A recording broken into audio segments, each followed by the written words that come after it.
Happy midweek po. Tayo po yung mag-pray muna bago tayo umawit. Dear Lord, kami po yung nagpapasalamat sa midweek upang kami magkasama-sama ulit para kayo purihin. Guide niyo po kami sa aming pag-aawitan. Naway kayo po yung mapuri namin sa mga kanta namin ibibigay. Sa pangalan po ng Panginoong Yesus. Amen. Una po nating awitin, What a Friend We Have in Jesus.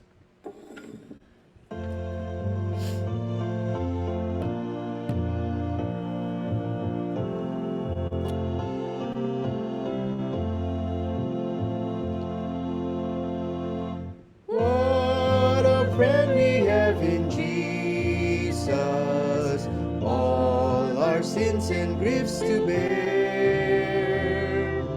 What a privilege to carry everything to God in prayer.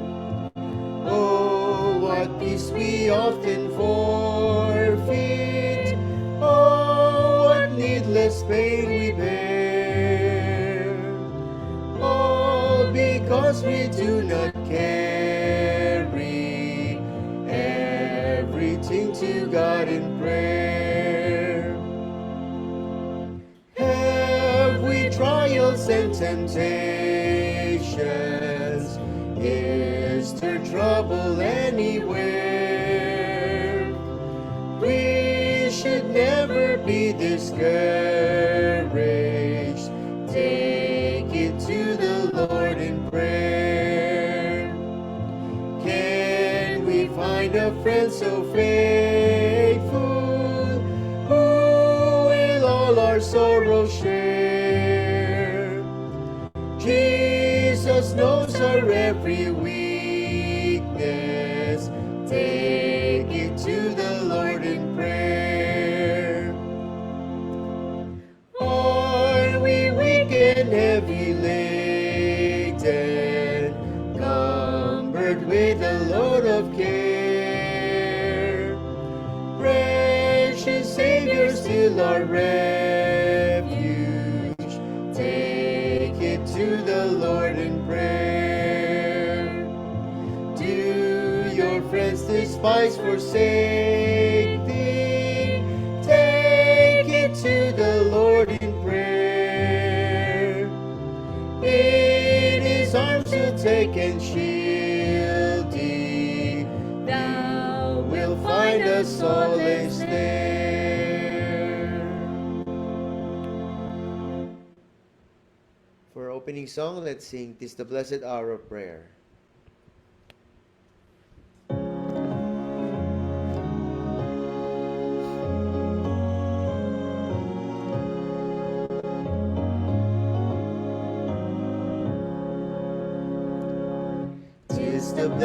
Blessed hour of prayer, when our hearts slowly bend, and we gather to Jesus, our Savior and friend. If we come to Him in faith, His protection to share, what a balm for the weary. Oh, how sweet to be there. Blessed hour of prayer, blessed hour of prayer.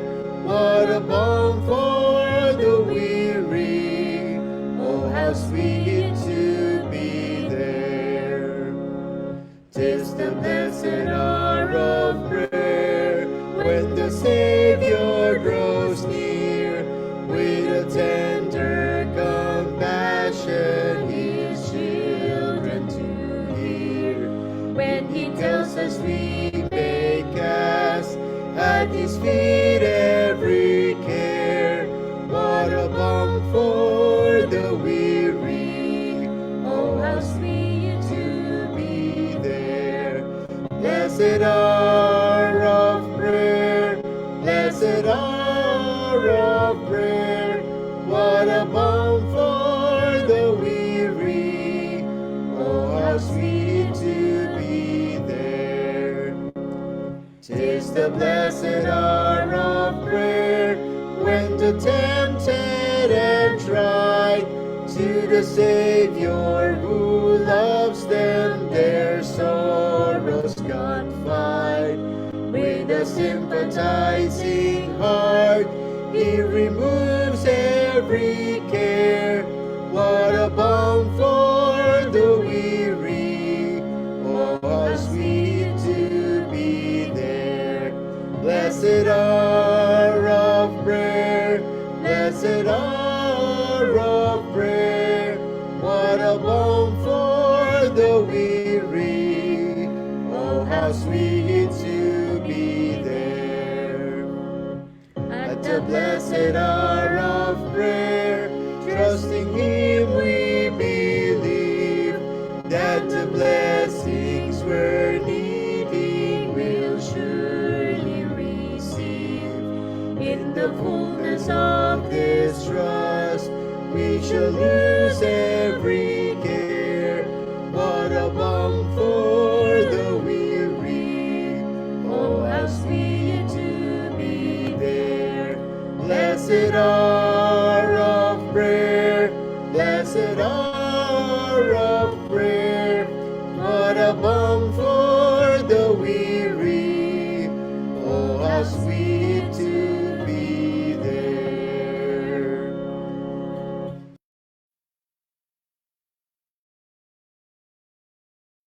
Tayo po'y manalangin. Mahal na Diyos, aming Ama sa Langit, kami po ay nagpapasalamat na at the middle of this week kami ay makakalapit as a church, na magkakaroon kami ng pagsasama-sama upang makapag-worship kami. Mag-worship namin ang iyong banal na pangalan, Panginoon. Makarinig ng iyong mensahe. Panginoon, salamat po. So, because thus far you have cared and protected us, you have led us, you have watched over us. Salamat po sa lahat ng kabutihan na nararanasan namin until this moment. Lord, pinagpipray po namin ang mga kasamahan namin sa church na hindi namin kasama. Ngayon, kung sila man ay may mga sakit, may mga problema na dinaranas, may mga sakit physical or spiritual, Lord, alam mo po ang kanilang mga sitwasyon. Sana po ay ikaw na ang bahalang magbigay sa kanila ng tamang kalunasan. Pinagpipray po namin sa gabing ito ang mga participants ng aming service, lalong-lalo na po ang aming speaker, si Brother Orbit. Alam po namin na meron kayong special na mensahe through him. So we ask you that you guide his lips, dear Father, so that the message that we'll be speaking would be from you. At tulungan mo rin po kami na maintindihan namin ito at matanim sa amin at magamit namin sa pang-araw-araw namin na experience. Panginoon, muli po kami ay nagpapasalamat at hinihiling po namin ang kapatawaran sa aming mga kasalanan. Ito po ang aming hiling sa pangalan, sa matamis na pangalan ng aming dakilang manunubos ni si Jesus. Amen.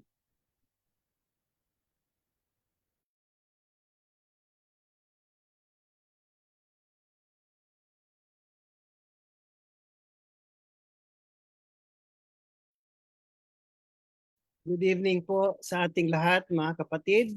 Happy midweek po sa inyo. At kamusta po ang ating mga gawain? Lalo na ngayon ay December. We know that December is a Christmas season, no? Celebrated around the world, Last month ay Thanksgiving, no? At natapos na nga ang Thanksgiving.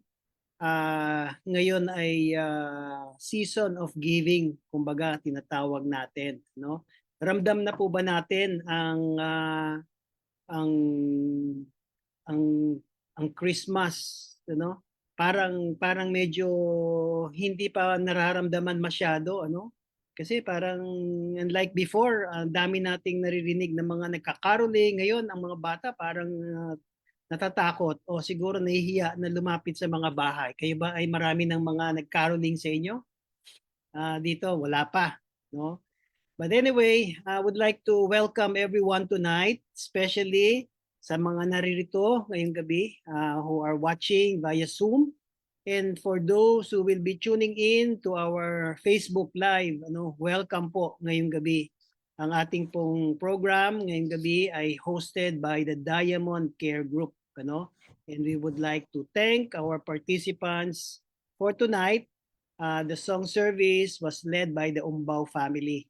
Thank you, Doc and the family for leading out in our song service. And the opening prayer was given by Sister Mimi, And after my remarks, Sister Cora will give us the musical offering, and it will be followed by the message that I will be giving tonight.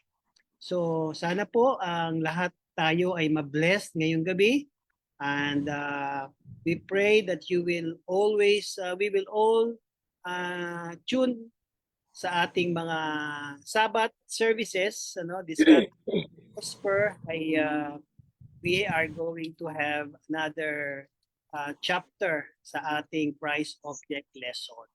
So I would like to again thank everyone for tuning in tonight in our midweek worship service. We shall now hear the musical offering by Sister Cora.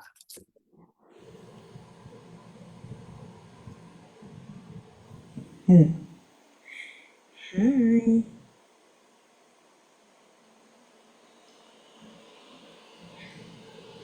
Good evening sa ating lahat. Happy midweek. Pasensya na po sa ating background. Okay.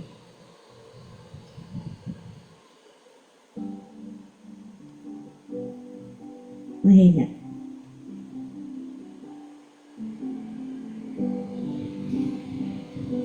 Makapangyarihan ang aking Diyos, mga likha niya ay napapaluhod.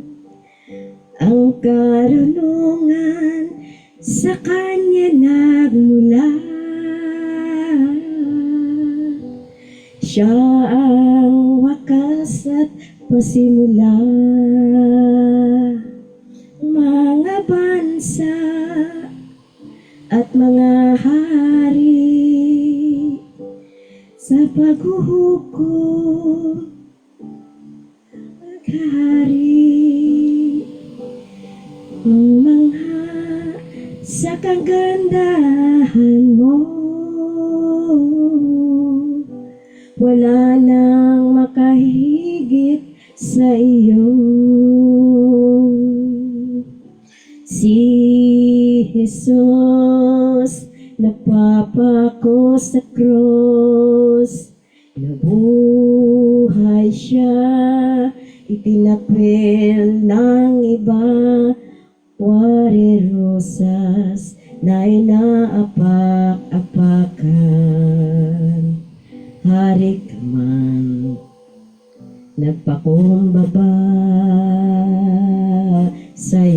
likha.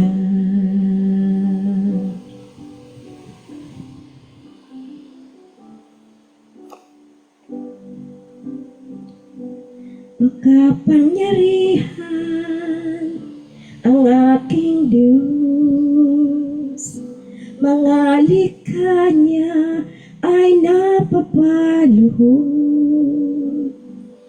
Ang karunungan sa Kanya nagmula. Siyang wakas at pasimula. Mga bansa, mga hari, sa paghuhukom kay maghahari. Namamangha sa kagandahan mo. Wala nang makahihigit sa iyo. Si Jesus napapako sa krus, nabuhay siya, itinakwil ng iba, wari rosas na inaapak-apakan. Hari ka man, nagpakumbaba sa iyong likha.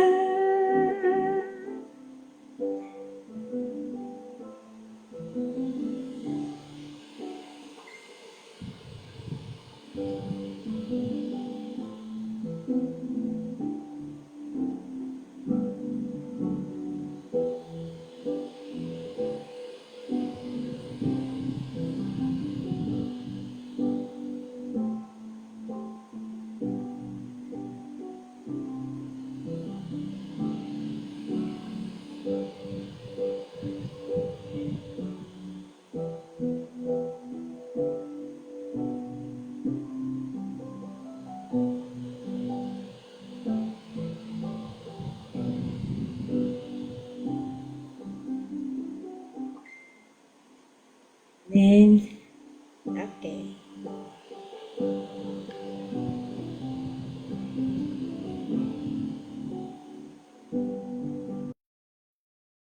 Thank you, Sister Cora. Yun yata yung Tagalog version ng Above All. No? Talagang Christ is above all. Okay, magandang gabi po ulit sa inyong lahat, mga kapatid. Alam nyo, ngayong gabi ay special. No? Alam nyo ba kung bakit? Kasi tonight marked a special moment in the life of me and Mimi. No? We are celebrating our 30th anniversary. No? And what a fitting moment this is tonight na ako pa yung magsasalita. You know? And I would like to thank those who remembered and those who greeted us sa ating chat group. Thank you very much for remembering this time. It meant so much for us. And I would like to make a little reflection on something personal, that God has been placing in my heart since our short trip to the US last month. Alam niyo, sabi nga when God has a plan, you don't need to plan far ahead. His timing prepares the way long before we even see it. Ang timing ng Panginoon, kahit nga nagpiprepare ka ng mahaba, may mga fault pa rin, may mga flaws pa rin. Pero ang Panginoon, pag ang Panginoon ang gumawa ng plano, kumbaga everything falls into the right place. Kumbaga, para bang providential. Alam nyo, yung aming travel sa US, initially, ito ay idea ng aking mga kapatid. Sila yung nag-invite sa akin, nasabi, pumunta raw ako dahil gusto nila na magkasama-sama kami at silang bahala sa pamasahe. So nung narinig ko yun, tuwan-tuwa ako. Sabi ko, sige, anytime. So agad ako na bahala na daw ako, kumuha daw ako ng ticket. So ang ginawa ko, without even thinking, nagpaalam ako kay Mimi, sabi ko pupunta daw ako doon at sasagutin yung pamasahe ko. So ayun, bumili ako ng ticket, okay naman kay Mimi, pero si Mimi kasi hindi siya pwede. Dahil nung sinasama ko siya, sabi niya, paano si Mama? No? Yon ang question. Hindi niya maiwanan si Mama. At totoo naman dahil during that time, kailangan talaga ni Mama si Mimi dito sa pag-care, Pero alam niyo, moments, yung mga twist of events ay nagkaroon ng mga akala namin malulungkot dahil si Mama ay nagkasakit, Pero it turned out it ay it was the opportunity na si Mimi ay nagkaroon ng chance para sumama. Pero before that, nung bumili ako ng tickets, ang binili ko, sabi ko, total, ang magbabayad naman sila. Binili ko ng ticket agad yung premium economy. Total, isa lang naman ako eh. So, mahal-mahal ng konti siya kaysa sa ordinary na ticket.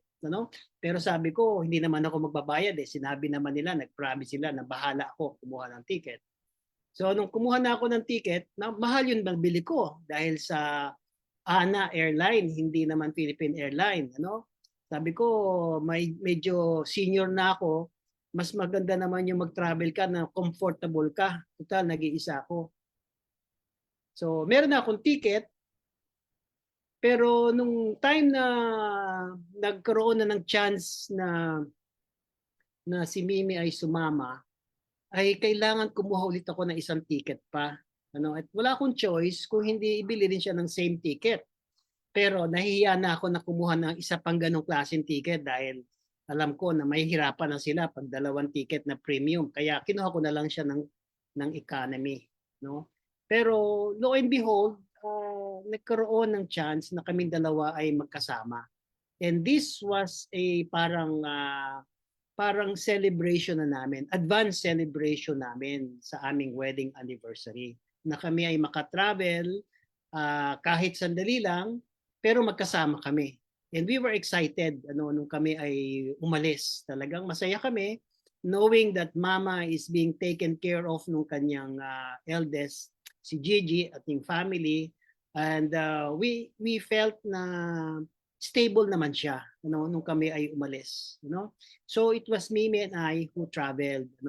And during that time, hindi naman namin akalain na yung aming pagpunta sa States ay nagkaroon ng mga celebration.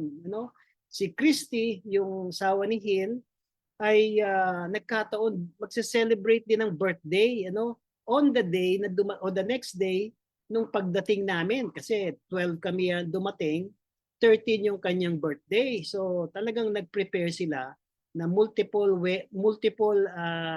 celebration. Pati yung anak nila si Gillian ay nag-celebrate.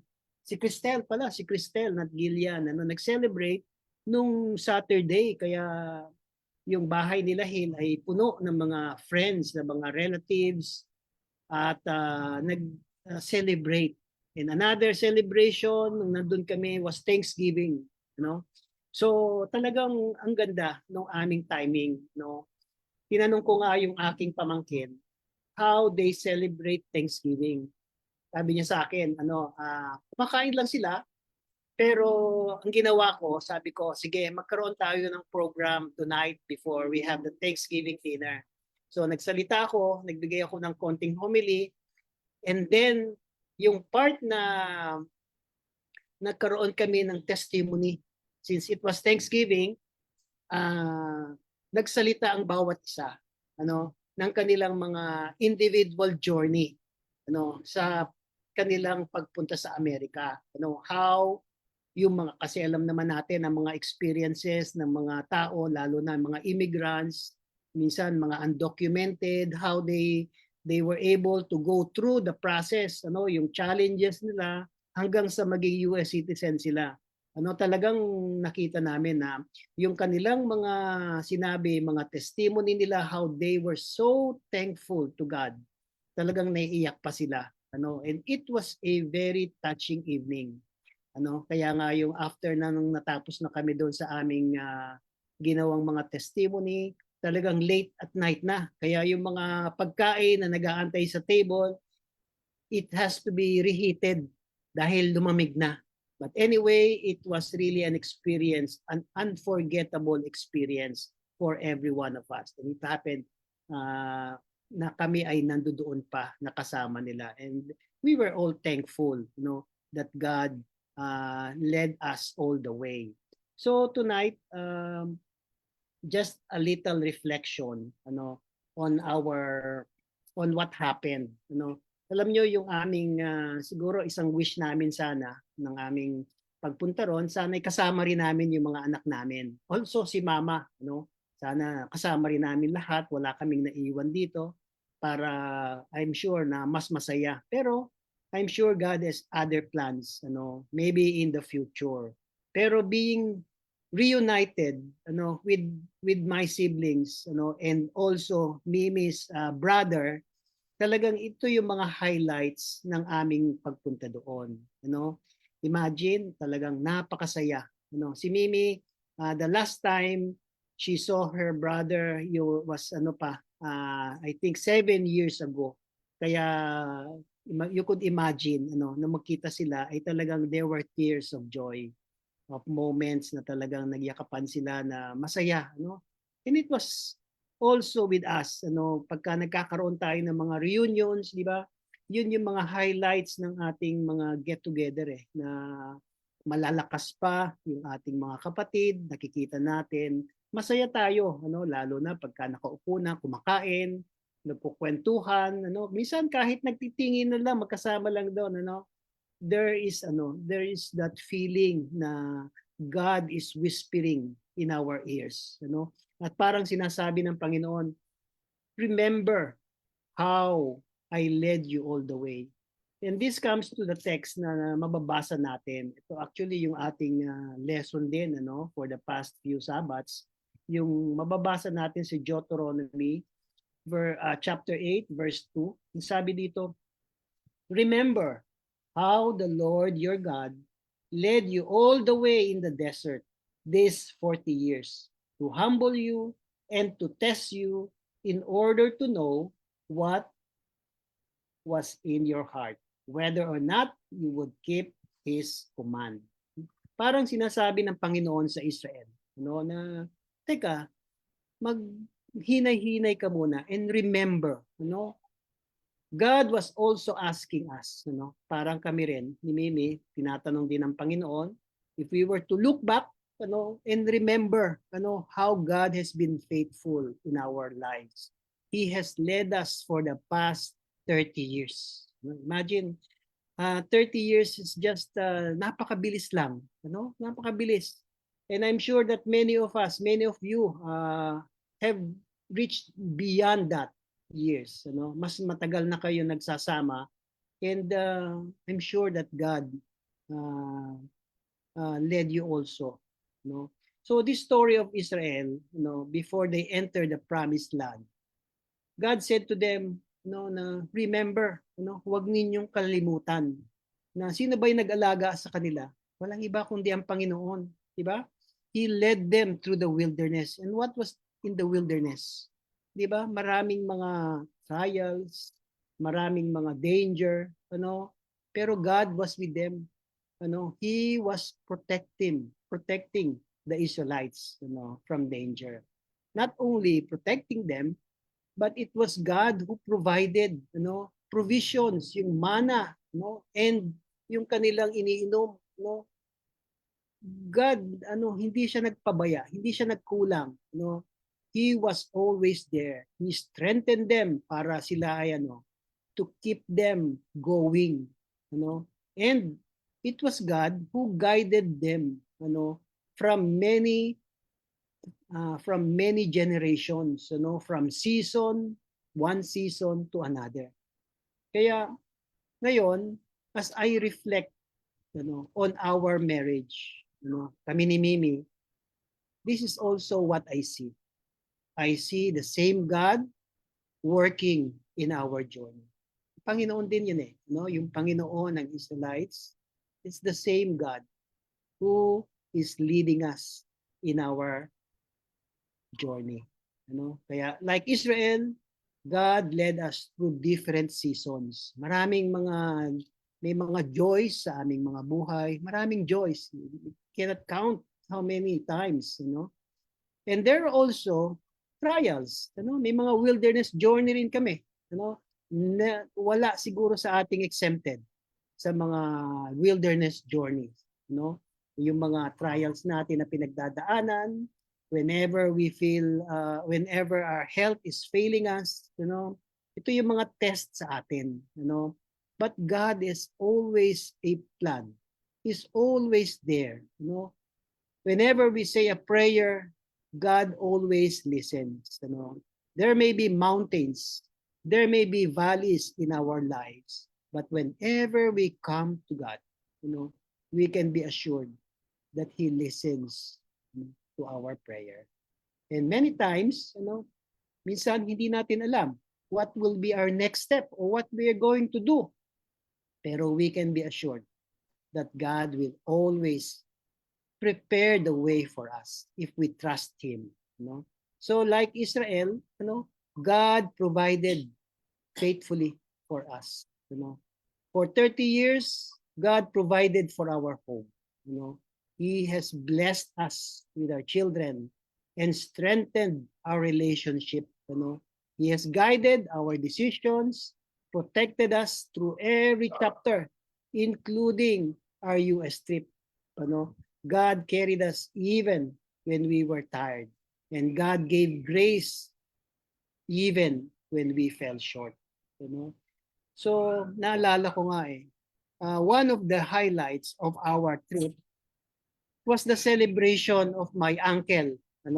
Nag-celebrate siya ng 90 years old na siya. During the time na 85 years old siya, ay in-invite niya na ako doon na pumunta.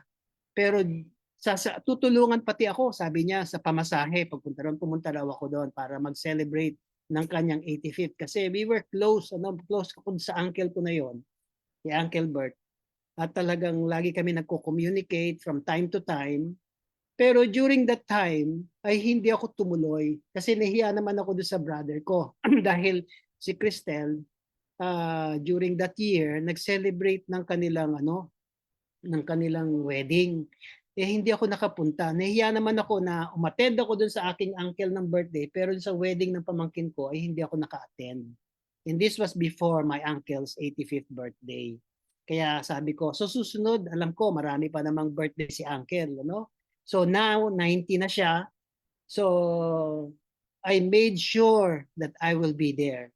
And it was really a big surprise for him. Kasi hindi niya alam na darating ako. Totally shocked, totally surprised and bewildered yung kanyang face nung makita ko.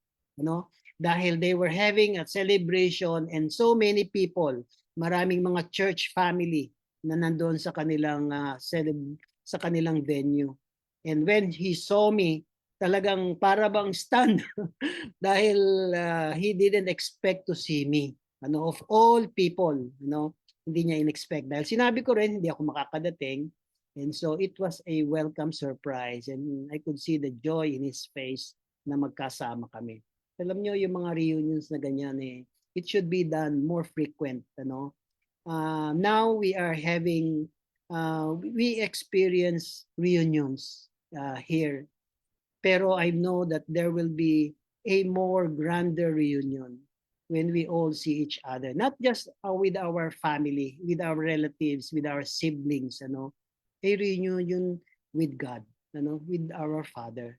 And that should be our longing, our desire, that we will all want to have that grandest reunion, in heaven when Jesus comes.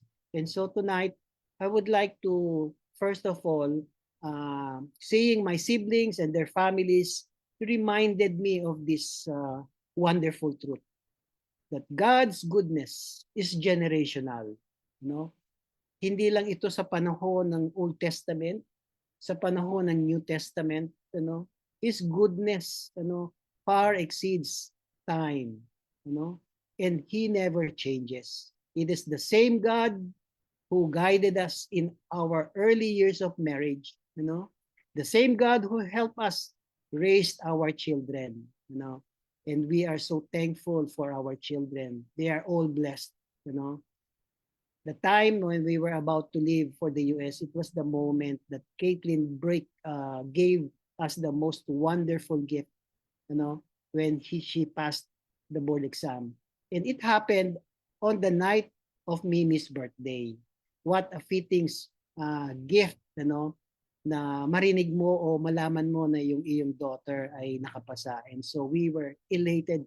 How we wished, Caitlin were with us. Kasi siya lang yung pwede, dahil si Chantel ay may pasok. Si Jake naman ay may mga estudyante. So that we didn't plan. But we know that everything works, for the good, sabi nga ng Panginoon. And so, it is the same God, who is blessing every one of us. Though they were not with us physically in the US, they were present in our hearts. And God reminded us, sabi nga niya, I am leading them too. Hindi kami na lungkot dahil alam namin ang Panginoon din ang kasama nila habang wala kami.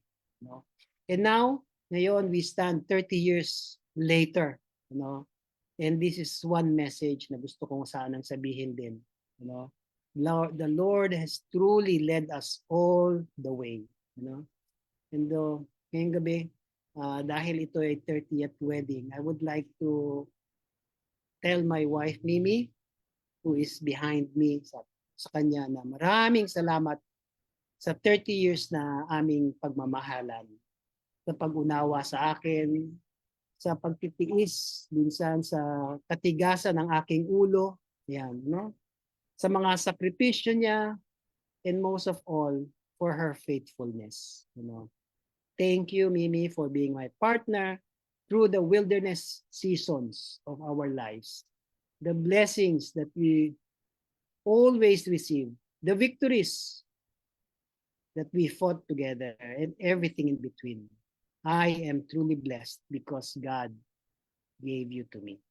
And to our children, even though we weren't together, I'm sure that God has also been leading you, leading each one of you. He is writing your stories as He has written ours.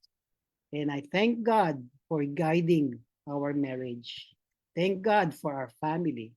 And I thank Him for every closed and open door, for protecting us, and for the graces those 30 years God has given us. So tonight, I would like to take this moment to thank the Lord for all that He has done for us. And this picture was taken last night. We were at SM, and hindi alam ni Mimi na ipopost ko ito. Pero what a fitting moment na makita natin na kami ay masaya together pa rin after all those 30 years. May God bless each one of us tonight. Okay. So, at this time, we are going to have our season of prayers. Meron ba tayong mga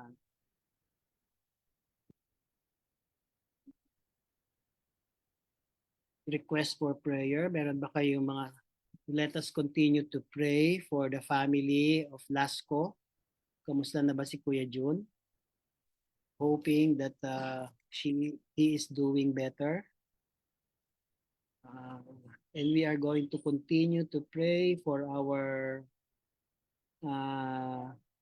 sisters and family sa Barangay 160. Continue to pray for all the family, especially as we await 2026, we would like to thank God and praise the Lord for His wisdom, in every decisions that is given to each of us. So tonight, let us, kung wala na tayong mga prayer requests, let us bow our heads in prayer. Our dear loving Heavenly Father, with thankfulness and gratitude, we bow our heads before you tonight. We would like to thank you, Heavenly Father, because you have been so good to us through the many seasons of our lives. We have seen your hands moving in our lives. And we are also thankful, Heavenly Father, for giving us this time to reflect on the many wonderful blessings that you have bestowed to each one of us. This month, Lord, we celebrate the season of giving, and we would like to remember how you have blessed each one of us and how we can bless others through the gifts that you have given us, through the many blessings that you have given us. Help us, O Lord, to ponder on your goodness, on your love, your mercy and grace to each one of us. Thank you, Heavenly Father, for life that we enjoy. Thank you for reunions.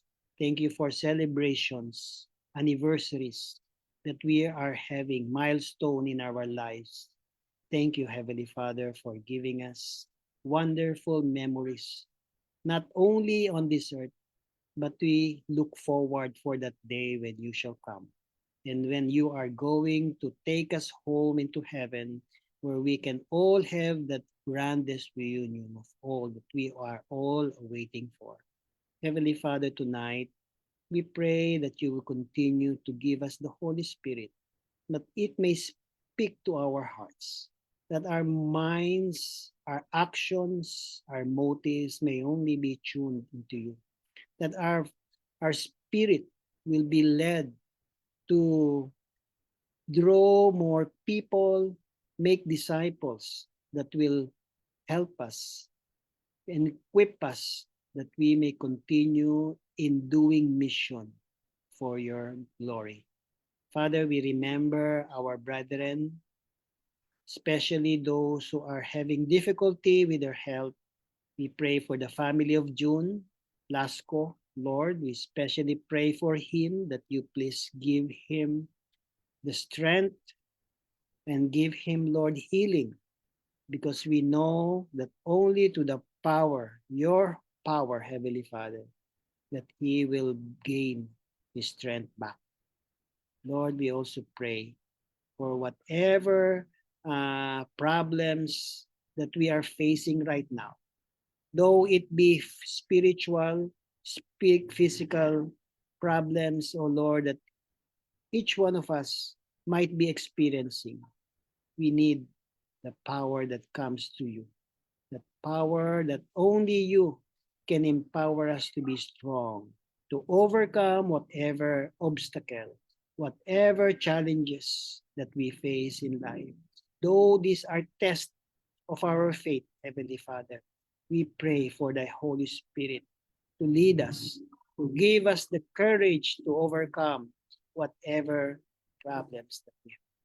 Lord, we pray uh, also for our brethren, our sisters at Barangay 160, Sister Inday, Sister Flor, and also Sister Irene, Sister Wayne, and their children, their grandchildren, their family, oh Lord. We pray, Lord, that especially at this moment, when they are going through difficulties, when they are going through trials of their faith, we pray, Lord, that you will strengthen them.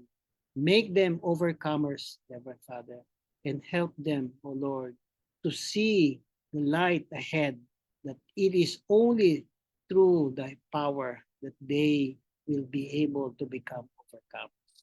Father, we also pray for each family, PUC Remnant Church. Individually and collectively, O Heavenly Father, we pray for safety, especially at this time when everybody is busy.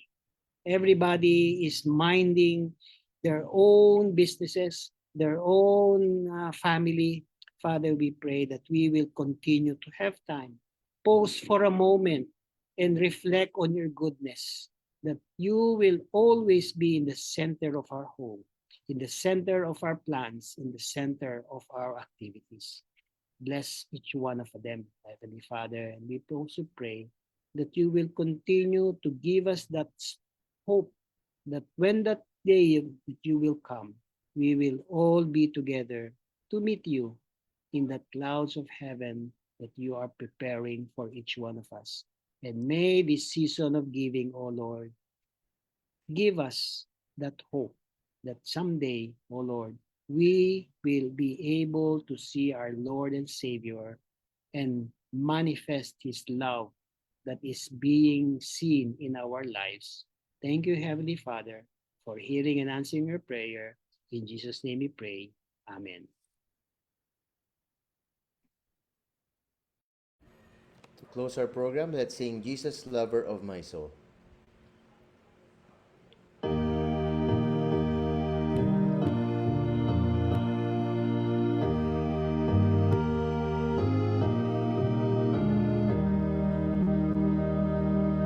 Jesus, lover of my soul, let me to thy bosom fly, while the billows near me roll, while the tempest still is high. Hide me, O my Savior, hide, till the storm of life is past, safe into the haven guide. Oh, receive my soul at last. Other refuge have I none, hangs my helpless soul on thee. Leave, oh, leave me not alone, still support and comfort me. All my trust on thee is stayed, all my help from thee I bring. Cover my defenseless head with the shadow of thy wing. Thou, O Christ, art all I want, more than all in thee I find. Raise the fallen, cheer the faint, heal the sick and lead the blind. Just and holy is thy name. I am all unrighteousness, vile and full of sin I am. Thou art full of truth and grace. Plenteous grace with thee is found, grace to pardon all my sin. Let the healing streams abound, make and keep me pure within. Thou of life, the fountain art, freely let me take of thee. Spring thou up within my heart, rise to all eternity.